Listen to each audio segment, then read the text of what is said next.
ನಂದಿಗಿರಿಧಾಮದಲ್ಲಿ ಹೊಸ ವರ್ಷ ಆಚರಣೆಗೆ ಬ್ರೇಕ್ ಹಾಕಲಾಗಿದೆ. ಡಿಸೆಂಬರ್ 31ರ ಸಂಜೆಯಿಂದ ಜನವರಿ 1ರ ಬೆಳಗ್ಗೆ 6 ಗಂಟೆವರೆಗೆ ನಿಷೇಧ ಹೇರಲಾಗಿದೆ. ಸಾರ್ವಜನಿಕರು ನಂದಿಗಿರಿಧಾಮದಲ್ಲಿ ಹೊಸ ವರ್ಷ ಆಚರಣೆ ಮಾಡುವಂತಿಲ್ಲ. ಹೊಸ ವರ್ಷ ಆಚರಣೆ ಮಾಡಲು ಬಂದು ಪರಿಸರ ಹಾಳು ಮಾಡುವ ಸಂದರ್ಭವಿರುತ್ತೆ. ಕೇಕ್ ಕತ್ತರಿಸಿ ಪ್ಲಾಸ್ಟಿಕ್ ಮದ್ಯದ ಬಾಟಲ್ಗಳನ್ನು ಬೆಟ್ಟದ ಮೇಲೆ ಹಾಕ್ತಾರೆ. ಆದ್ದರಿಂದ ಚಿಕ್ಕಬಳ್ಳಾಪುರ ಜಿಲ್ಲಾಡಳಿತ ಈ ಆದೇಶವನ್ನು ಹೊರಡಿಸಿದೆ.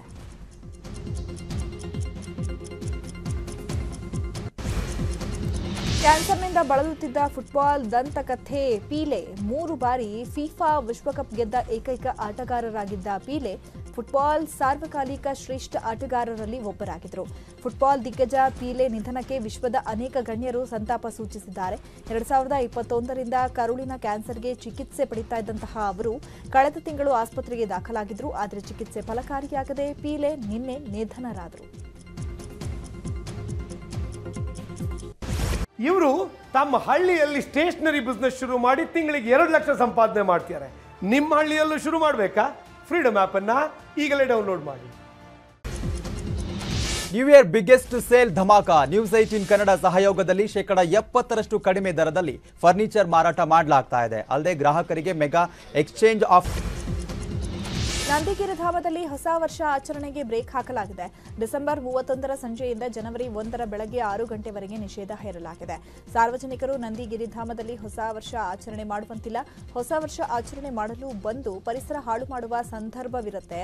ಕೇಕ್ ಕತ್ತರಿಸಿ ಪ್ಲಾಸ್ಟಿಕ್ ಮದ್ಯದ ಬಾಟಲ್ಗಳನ್ನು ಬೆಟ್ಟದ ಮೇಲೆ ಹಾಕ್ತಾರೆ. ಆದ್ದರಿಂದ ಚಿಕ್ಕಬಳ್ಳಾಪುರ ಜಿಲ್ಲಾಡಳಿತ ಈ ಆದೇಶವನ್ನು ಹೊರಡಿಸಿದೆ.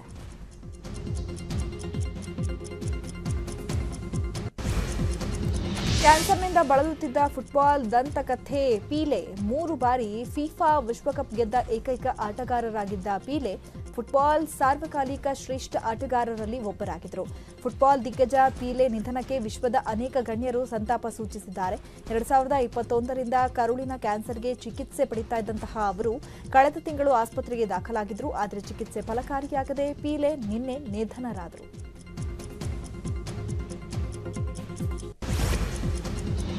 New year biggest sale dhamaka news 18 Kannada ಸಹಯೋಗದಲ್ಲಿ 70% ಕಡಿಮೆ ದರದಲ್ಲಿ ಫರ್ನಿಚರ್ ಮಾರಾಟ ಮಾಡಲಾಗ್ತಾ ಇದೆ. ಅಲ್ಲದೆ ಗ್ರಾಹಕರಿಗೆ ಮೆಗಾ ಎಕ್ಸ್ಚೇಂಜ್ ಆಫ್